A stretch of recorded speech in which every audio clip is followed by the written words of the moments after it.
Ranger sa chambre, ça peut être un défi pour certains. Certains qui ont été obligés de ranger leur chambre quand ils étaient enfants parce qu'on les menaçait, sinon de les priver de tel ou tel privilège, de les punir.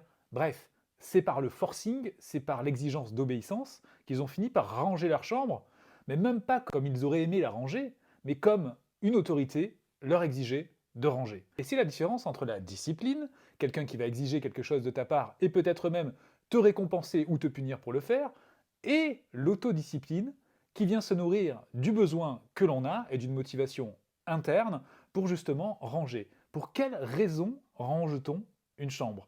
Pour quelle raison un enfant va-t-il ranger une chambre? Pour quelle raison, quand tu étais enfant, si on t'avait laissé le choix, tu aurais rangé ta chambre? Voici le type de question qui va nous amener à pouvoir déterminer quels sont les besoins et les émotions et les comportements qui vont donc découler de tout cela.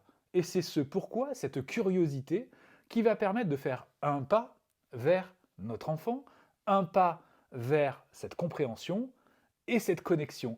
Et ce pas-là évitera justement d'être dans ce rapport de force, et ceci favorisera aussi la coopération et l'autonomie des enfants.